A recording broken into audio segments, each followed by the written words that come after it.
Hello everyone and welcome to Vedankul. I hope आप सब अच्छे होंगे। आज के इस वीडियो के साथ हम इंटर कर रहे हैं अपने जीके एंड जीएस सीरीज़ के थर्ड लेक्चर में, और थोड़ा सा आज से स्पीड अप करेंगे बिकॉज एग्ज़ाम आपके बहुत ज़्यादा करीब है। So without any delay let's start कि हम इसमें क्या करते हैं। ऑलरेडी आपको पता है, हम इसमें कुछ जीके के और जीएस के एमसीक्यूज़ डिस्कस करते हैं जो कि पीवाईक्यूज़ होते हैं, और कुछ इंपॉर्टेंट अलग से भी एमसीक्यूज़ हमने सेट किया हुआ है। और ये जो पेपर है वो आपको पता होगा BHU और DULLB यानी कि COQP11 और उसके साथ साथ COQP04 के लिए भी बहुत ही ज़्यादा यूज़फुल है। तो without any delay let's start कि इसमें क्या हम डिस्कस करने वाले हैं। तो आज ये थर्ड लेक्चर है। क्वेश्चंस आपके सामने होंगे स्क्रीन पे, और उसी के साथ हम डिस्कस करने स्टार्ट करेंगे कि क्या हमें डिस्कस करना है। और उसके हम कंप्रहेंसिव जो होगा वो आपका नोट्स आपके टेलीग्राम ग्रुप पे प्रोवाइड कराते हैं, आपको ऑलरेडी पता है। सो लेट अस स्टार्ट कि क्या कुछ हम डिस्कस करने वाले हैं। ये रहा first slide. Let's move towards the next slide. Quad के सदस्यों का सही समूह पहचानिए। थोड़ा सा स्पीड हम ऑलरेडी आपको बता दिए, स्पीड अप करेंगे, रीज़न भी बता दिया है, तो आप तुरंत आंसर बताएंगे। और इसका हम अगर आंसर बताएं तो देखिए कौन कौन से मेंबर कंट्रीज़ हैं इसमें क्वाड में। तो इस ऑप्शन को देख लीजिए ध्यान से, उसके बाद नेक्स्ट स्लाइड पे चलेंगे तो और क्लियर हो जाएगा। इसमें आपको इंग्लिश में क्वेश्चन दिख रहा होगा, एक पूरा आपको मैप ही हमने सेट किया हुआ है। कुल 4 देश आपको दिख रहे होंगे इस पे। एक तो इंडिया दिख रहा होगा जो कि आपका यहाँ पे है, ठीक है, इंडिया दिख रहा होगा। इंडिया के अलावा कौन है इसमें, तो जापान है, जापान आपको दिख रहा होगा यहाँ पे, और उसके साथ साथ USA होगा और ऑस्ट्रेलिया है, ठीक है। कौन सा कंट्री है इसमें, तो ऑस्ट्रेलिया आपकी जो है वो 4th कंट्री। तो कुल 4 देश हैं। अब पीछे आइए, अब जैसे ही आप पीछे चलेंगे तो आपको जो है वो पूरा सीन क्लियर हो जाएगा कि क्या क्वेश्चन में दिया हुआ है। ध्यान से देख लीजिएगा। देखिए कौन कौन से कंट्रीज हैं क्वाड में, तो इंडिया है, ऑलरेडी आपको पता है, India is already there. Vietnam आपकी नहीं है, सॉरी थोड़ा सा, हाँ ठीक है, वियतनाम नहीं है। Japan is there, Australia is there, USA is there, but South Korea जो है वो नहीं है, ठीक है, साउथ कोरिया नहीं है। तो अब कौन सा ऑप्शन सही होगा, तो आप देख लीजिए A, C, D, E, ठीक है। तो ऑप्शन नंबर 4 जो है उसमें इंडिया है, ठीक है, ऑलराइट, जापान है, D है यानी कि ऑस्ट्रेलिया, और E USA है। तो ऑप्शन 4 जो होगा इसका वो करेक्ट आंसर होगा, ठीक है। कौन सा ऑप्शन होगा इसका करेक्ट आंसर, तो ऑप्शन 4 जो होगा वो करेक्ट आंसर होगा। नेक्स्ट क्वेश्चन पे चलते हैं। नेक्स्ट क्वेश्चन है हमारा, स्क्रीन पे आपको दिख रहा होगा, एशियाई देशों में बुद्ध के जन्म, बुद्धत्व प्राप्ति और मृत्यु के स्मरण में कौन सा त्यौहार मनाया जाता है। अब देखिए बड़ा वेग क्वेश्चन है, हिंदी में आपको ट्रांसलेशन नहीं समझ में आएगा, इंग्लिश में देखिए बहुत आसानी से समझ में आ जाएगा। The festival commemorating Buddha's birth, enlightenment and death is called. अब इसको हम किस नाम से जानते हैं, तो बुद्ध पूर्णिमा के नाम से जानते हैं। आप सब भी इसके बारे में बहुत अच्छे तरीके से जानते होंगे। कुछ और भी फैक्ट्स हैं जिसको हम इस वीडियो में डिस्कस कर लेते हैं। गौतम बुद्ध का जो बर्थ हुआ था वो कब हुआ था, तो इनका जो बर्थ होता है वो 563 BC में होता है। जो सबसे एक्यूरेट फैक्ट है उसी को हम डिस्कस कर रहे हैं, बिकॉज यही फैक्ट जो वो मैक्सिमम बुक्स में, NCERT में और सारे जगहों में दिया हुआ है, ठीक है। डेथ इनकी कब होती है, डेथ होती है उससे पहले देख लीजिए कि ये इनका जो बर्थ होता है वो कौन से शहर में होता है। तो ये होता है लुम्बिनी में, या लुम्बिनी कपिलवत कपिलवत वस्तु, ठीक है, लुम्बिनी में होता है, ठीक है। अच्छा ये तो आपको ऑलरेडी पता है। इनको ज्ञान की प्राप्ति कहाँ होती है, तो ज्ञान की प्राप्ति जो होती है वो बोध गया में होती है, ठीक है। इनको इनलाइटनमेंट इनका कहाँ होता है, थोड़ा सा लिखने में प्रॉब्लम हो रही है मुझे, सॉरी। जहाँ भी आपको लगे कि मैं थोड़ा धीरे चल रहा हूँ, आप अपनी स्पीड को स्पीड अप कर लीजिएगा। शॉर्ट में ही लिखना पड़ेगा लगता है मुझे।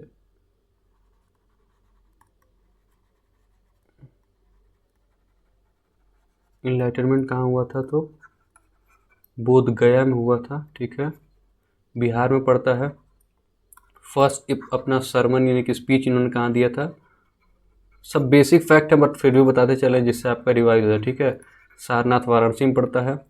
इनकी डेथ कहाँ हुई थी, जिसको महापरिनिर्वाण कहते हैं, तो डेथ हुआ था इनका कुशीनगर में, ठीक है। कब हुआ था, तो ऐसा माना जाता है कि 483 BC में। अब देखिए इस पे थोड़ा बहुत डाउट रहता है, तो हमने जो एनसीईआरटी में डाटा दिया वो वही उठाया है। सबसे अधिक इन्होंने स्पीच अपने कहाँ दी है,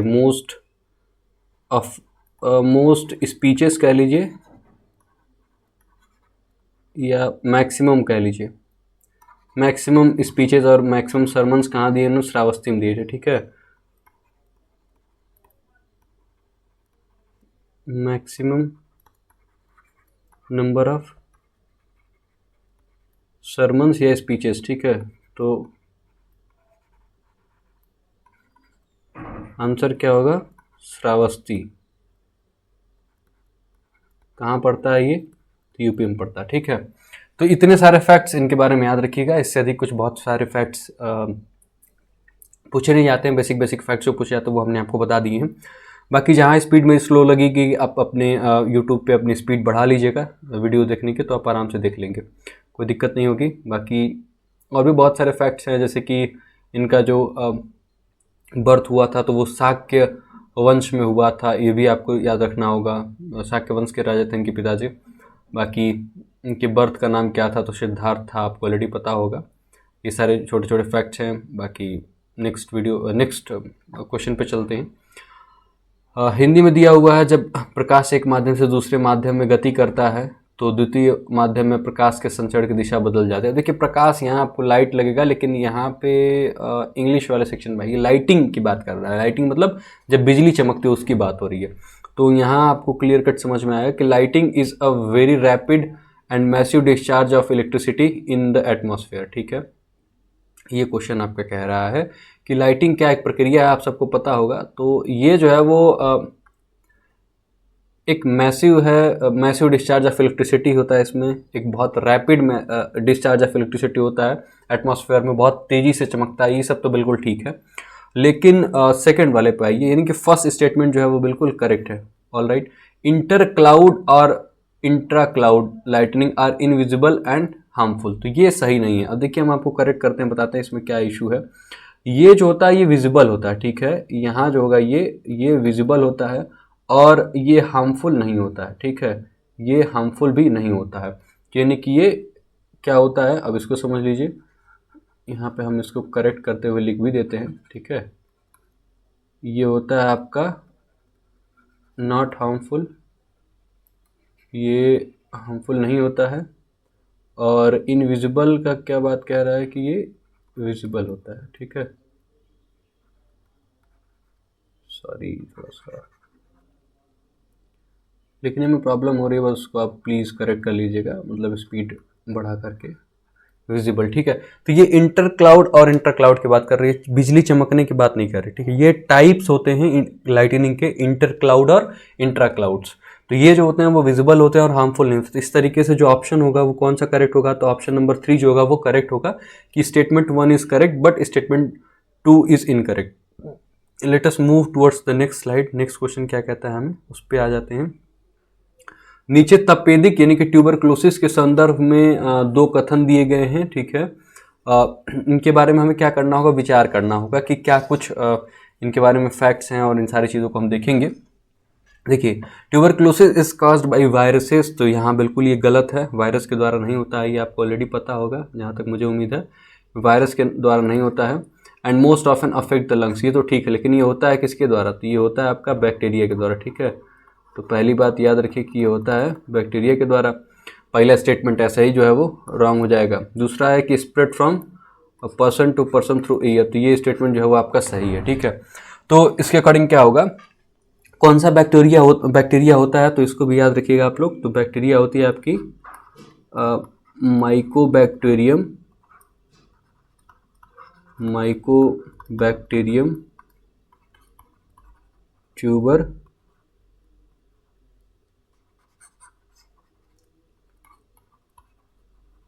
ट्यूबरक्लोसिस। ठीक है, इसका नाम ये होता है। तो इसके अकॉर्डिंग कौन सा ऑप्शन सही होगा, statement 1 is incorrect but statement 2 is correct, so option number 4 will be the correct answer. ठीक है, इट्स ऑल फाइन।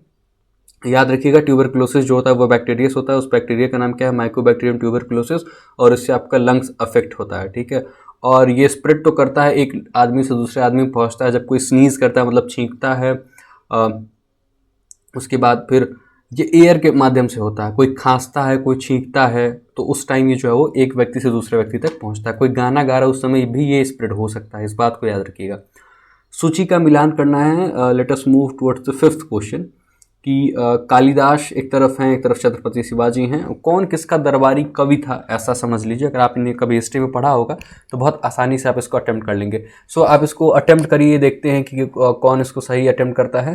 देखिए, जो सबसे पहला इसमें ऑप्शन दिया हुआ है कालिदास का, कालिदास जो थे वो किसके दरबारी कवि थे, तो ये आपको हम समझा देते हैं, पहले ही मैच ही कर देते हैं, वो ज़्यादा सही होगा।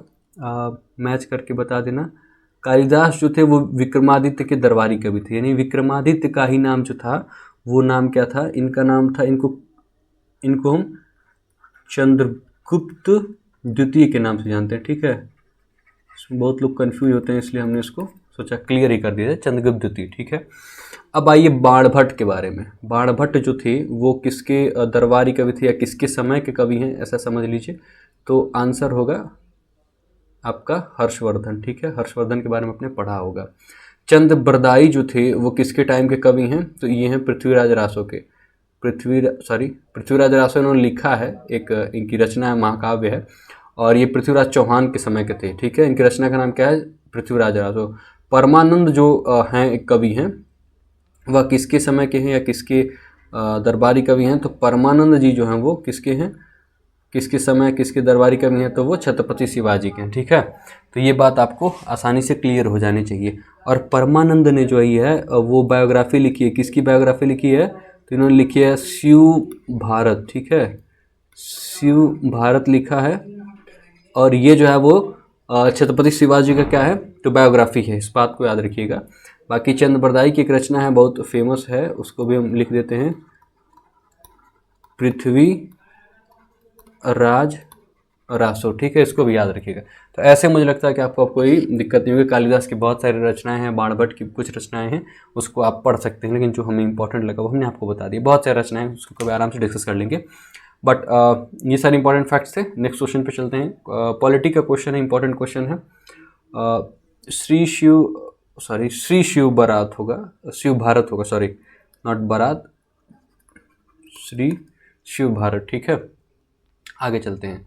Arrange the following events in the making of Indian constitution in chronological order. इनको क्रोनोलॉजिकल ऑर्डर में सेट करना है, कौन पहले हुआ कौन कब हुआ। तो देखिए ऑप्शन नंबर जो ए है, the constitution of India was adopted by the constituent assembly. ये कब अडॉप्ट किया गया था, तो इसको समझ लीजिए। सबसे पहले आपको पता होगा कि ये 26 नवंबर 1949 को हमारा कॉन्स्टिट्यूशन अडॉप्ट किया गया, ठीक है।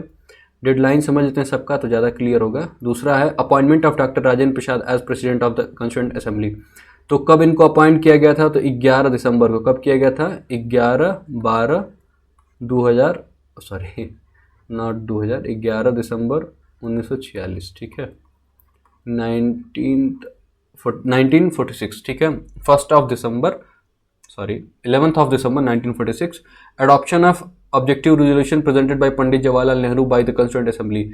ये जो हुआ था वो हुआ था कब, तो देखिए जो ऑब्जेक्टिव रेजोल्यूशन इंट्रोड्यूस किया गया था वो किया गया था 13 दिसंबर 1946 को, लेकिन अडॉप्ट किया गया था यानी एक्सेप्ट किया गया था 22 जनवरी 1947 को, ठीक है। तो इसको भी नोट कर लीजिए कि इसका जो डेट है वो आपका क्या है, तो वो 22 ऑफ जनवरी है 1947, ठीक है, 22 ऑफ जनवरी है 1947। लेकिन प्रेजेंट कब किया गया था, तो प्रेजेंट किया गया था 13th ऑफ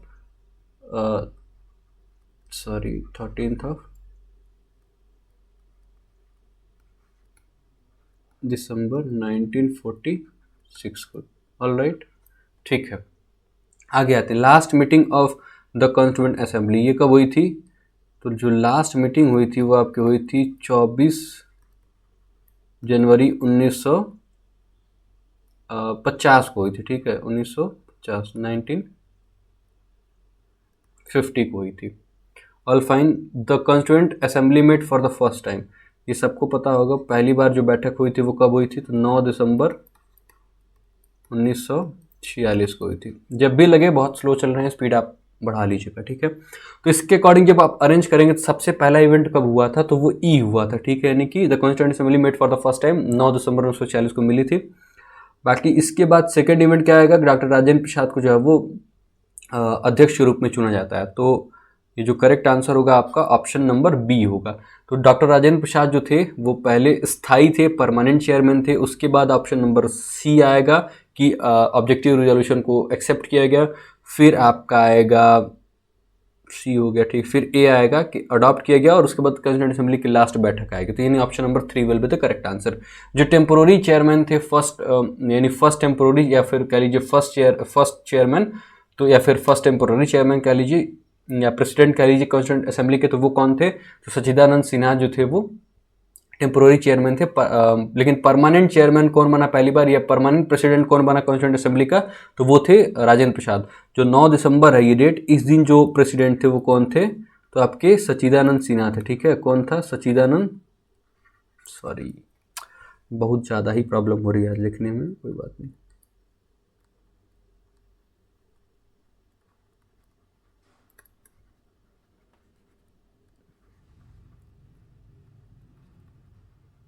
प्रेसिडेंट, ठीक है, सच्चिदानंद सिन्हा, क्योंकि ये सबसे सीनियर मोस्ट मेंबर थे उस दिन, ठीक है, जो प्रेजेंट थे। इस वजह से इनको उस दिन 9 दिसंबर को प्रेसिडेंट बना दिया गया था कॉन्स्टिट्यूंट असेंबली का। नेक्स्ट क्वेश्चन पे चलते हैं।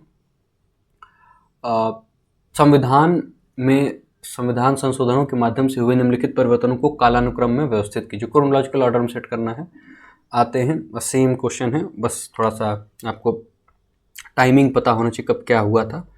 तो जो फर्स्ट क्वेश्चन है कि सिक्किम को फुल फ्लेज स्टेट का जो है वो दर्जा दिया गया, स्टेटस प्रदान की गई। तो इसका जो करेक्ट आंसर होगा वो 26 अप्रैल को दिया गया था, ठीक है, 26 अप्रैल 1975 को, ठीक है, 26 अप्रैल 1975 को दिया गया था। कौन से अमेंडमेंट के थ्रू? 36 constitutional amendment. इससे क्या बदलाव किया गया था इसको भी समझ लीजिए। तो आर्टिकल 371 में इसका जिक्र आपको मिलेगा, 371 के एफ में। आगे ये पुडुचेरी जो है वो कब इंटीग्रेट कर लिया गया इंडियन यूनियन में, भारतीय संघ में? तो इसका जो करेक्ट आंसर होगा वो 1963 होगा, ठीक है। क्या होगा? 1963 में जो है वो पुडुचेरी को हमने क्या किया था? इंटीग्रेट कर लिया था, ठीक है, 1963। अगले क्वेश्चन पे आइए। सिंधी को कब जो है वो ऑफिशियल लैंग्वेज, यानी कि जो 8th शेड्यूल में 22 भाषाएं हैं उसमें इंक्लूड कर लिया गया था? तो इसका जो करेक्ट आंसर होगा वो 1967 होगा। क्या होगा? 1967, ठीक है, 1967 होगा। और कौन सा कॉन्स्टिट्यूशनल अमेंडमेंट था? तो कॉन्स्टिट्यूशनल अमेंडमेंट भी याद कर लीजिए, 21st कॉन्स्टिट्यूशनल अमेंडमेंट, ठीक है, 21st कॉन्स्टिट्यूशनल अमेंडमेंट हुआ था, ठीक है। अब आइए नेक्स्ट क्वेश्चन पे आते हैं। डी ऑप्शन है। Accorded a special status to the union territory of Delhi by designating as it as the national capital area, यानी एनसीटी दिल्ली बना दिया गया। तो 1991 में बनाया गया था। 1991 में कौन सा कॉन्स्टिट्यूशनल अमेंडमेंट हुआ था? तो वो था 69th कॉन्स्टिट्यूशनल अमेंडमेंट, ठीक है, 69th कॉन्स्टिट्यूशनल अमेंडमेंट हुआ था ये, इस बात को भी याद रखिएगा, ठीक है। अब इसीलिए लिखा था government of national capital territory of Delhi, ठीक है। लास्ट है integrated Goa, Daman and Diu in the Indian union. तो इसका जो ऑप्शन होगा ये ऑपरेशन विजय के बारे में आपने सुना होगा, ठीक है, ऑपरेशन विजय के माध्यम से इसको अंजाम दिया गया था 1961 में। और वो दिन कौन सा था? 19 दिसंबर। और उसका नाम क्या है? तो ऑपरेशन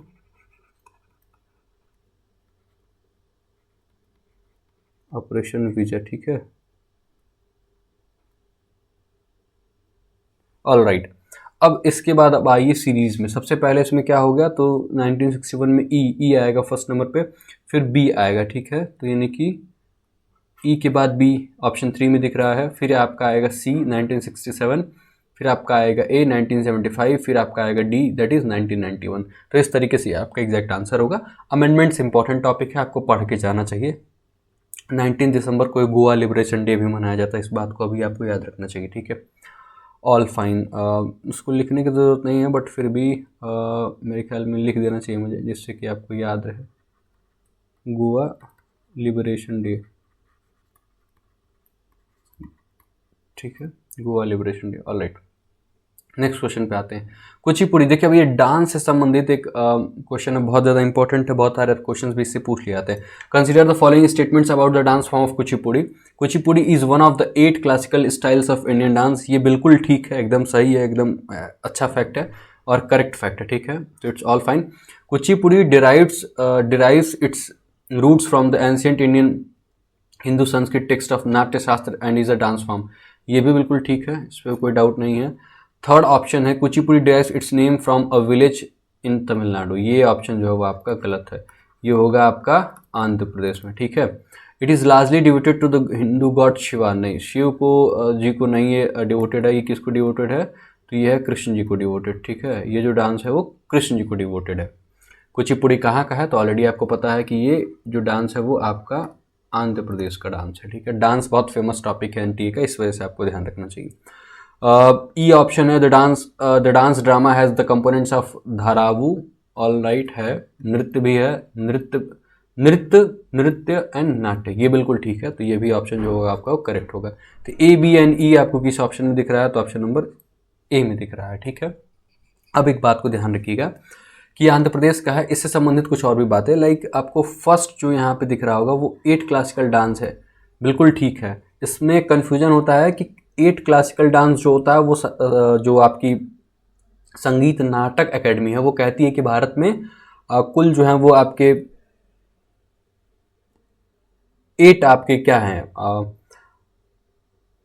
डांस फॉर्म्स हैं, लेकिन जो मिनिस्ट्री ऑफ कल्चर है वो क्या मानता है कि भारत में कुल 9 तरीके के क्लासिकल डांस फॉर्म है। सॉरी, हमने यहाँ पे जब भी आपको यहाँ लिखा है ये it will not be 8 status on 8, sorry ये 9 नहीं होगा, यहाँ पे 8 होगा, ठीक है।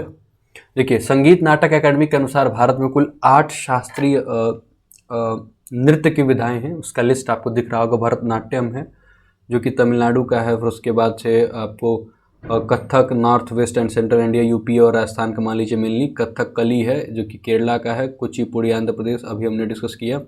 उड़ीसी जो है वो उड़ीसा का है। मणिपुरी जो है वो मणिपुर का है। उसके बाद से मोहिनीअट्टम है केरला का। फिर सतरिया है जो आपका असम का है। असम का बिहू भी है, लेकिन जो क्लासिकल डांसेज हैं उनकी हमने बारे में बात कर लिया। लेकिन जो मिनिस्ट्री ऑफ कल्चर है, जो संस्कृति मंत्रालय है हमारा, वो कहता है कि छाऊ भी इस लिस्ट में आता है। छाऊ डांस जो भी है वो भी इस लिस्ट में आता है, और इस वजह से जो कुल डांस हो जाते हैं वो 9 हो जाते हैं, ठीक है। तो इस बात को याद रखिएगा कि अगर ये पूछे कि संगीत नाटक एकेडमी के अनुसार कितने हैं, तो 8 होंगे, और मंत्रालय यानी मिनिस्ट्री ऑफ एग्रीकल्चर के मिनिस्ट्री ऑफ कल्चर यानी संस्कृति मंत्रालय के अनुसार 9 है। तो इस बात का भी थोड़ा सा आपको ध्यान रखना होगा। ये कन्फ्यूजिंग पॉइंट है, इस वजह से हमने इसको बता दिया है, जो कि दोनों चीज़ों को आप याद रख लीजिएगा, और अगर याद रखेंगे तो आपके लिए ज़्यादा आसानी होगी समझने में। ये किसकी बात हम कर रहे हैं, संगीत नाटक एकेडमी की बात कर रहे हैं, इसके अनुसार 8 है और मिनिस्ट्री ऑफ कल्चर के अनुसार 9 है। आगे चलते हैं। संसद की निम्नलिखित कार्यवाहियों में से कौन सी किसी अन्य देश से उधार नहीं ली गई है बल्कि स्वयं भारतीय संसद द्वारा विकसित की गई है? तो इसका एग्जैक्ट आंसर आपने देखते ही बता दिया होगा कि एग्जैक्ट आंसर इसका क्या होगा, 0 आवर, यानी कि शून्यकाल जो है वो भारत ने कहीं और से नहीं लिया है। ये खुद में भारतीय संसद की एक जो है वो उपज है, कह लीजिए कि भारतीय संसद ने ही इसको विकसित किया हुआ है। बाकी कोरम क्या होता है आपको पता होगा कि कोरम यानी कि 1/10 सदस्य जो होते हैं संसद के, जब वो उपस्थित होते हैं, जैसे लोकसभा में जो कोरम होता है वो 54 सदस्य पे होता है, ठीक है, यानी कि 54 से 55, 1/10 यानी कि 543 सदस्यों का 54 कुछ होगा, तो कहीं ना कहीं वो 55 हो जाएगा, ठीक है। तो ये एग्जैक्ट क्या होगा, 55 सदस्य होंगे, 1/10, ठीक है। तो इसको भी आप याद रखिएगा। तो ये कोरम की हमने बात कर ली है। इसके बाद अब हम बताते हैं कि क्या सीन, इसमें भी एक कन्फ्यूजन होता है, वो भी हम क्लियर करते हुए चलेंगे आगे। शून्यकाल कुछ लोग कहेंगे कि इसका जो जिक्र है वो पार्लियामेंट्री बुक में आपको मेंशन नहीं मिलेगा, ठीक है। जो इंडियन कॉन्स्टिट्यूशन जो इंडिया का जो पार्लियामेंट्री रूल बुक है उसमें कहीं जिक्र नहीं मिलता है इसका। नॉर्मली जो होता है ये स्टार्ट वो 12 बजे दोपहर में स्टार्ट होता है, इस बात को भी ध्यान में रखिएगा। कब स्टार्ट होता है, तो दोपहर में 12 बजे स्टार्ट होता है, ठीक है। और कभी कभी 12:30 तक चलता है, और कभी कभी ये 1 बजे तक चलता है, ठीक है। कभी कभी क्या होता है कि ये कभी कभी 12 बजे तक चलता है, कभी कभी 1 बजे तक चलता है। उसके अब देखिए एक बात और ध्यान से समझिएगा कि 1 बजे आपका लंच हो जाता है, ठीक है। तो ये क्वेश्चन आवर के बाद का समय होता है, ठीक है। कब होता है ये?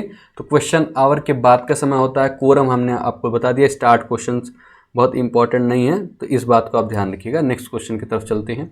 अब आरबीआई का एक सवाल है कि आरबीआई कौन से सिस्टम को फॉलो करती है जिसके थ्रू वो करेंसी इशू करती है। तो इस बात का भी थोड़ा सा आपको आंसर बताना होगा। बहुत बेसिक क्वेश्चन है, लेकिन बहुत बार क्या होता है कि इसमें भी आपको प्रॉब्लम होती है और ऐसे क्वेश्चन आपसे एग्जाम में पूछ लिए जाते हैं। अगर जिसने भी इकोनॉमिक्स पढ़ा होगा वो बहुत आसानी से बता देगा। तो इसका जो एग्जैक्ट आंसर होगा वो क्या होगा?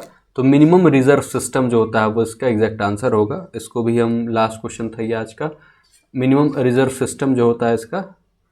देखिए अब होता क्या है कि इसी के अकॉर्डिंग जो है वो बुलियंस हो, गोल्ड रिजर्व्स रखे जाते हैं और उसी के अकॉर्डिंग जो होता है वो आपके आरबीआई करेंसी को इशू करती है। तो इसको क्या बोलते हैं? मिनिमम रिजर्व सिस्टम बोलते हैं। बाकी लास्ट क्वेश्चन में हमने आपको बताया था कि क्वेश्चन आवर के जस्ट बाद जो होता है वो आपका ये क्या कहते हैं कि जो 0 आवर होता है वो शुरू होता है। तो कहीं पे इसको टाइम आपको दिखेगा 30 मिनट्स, ठीक है, और कहीं पे दिखेगा 60 मिनट्स।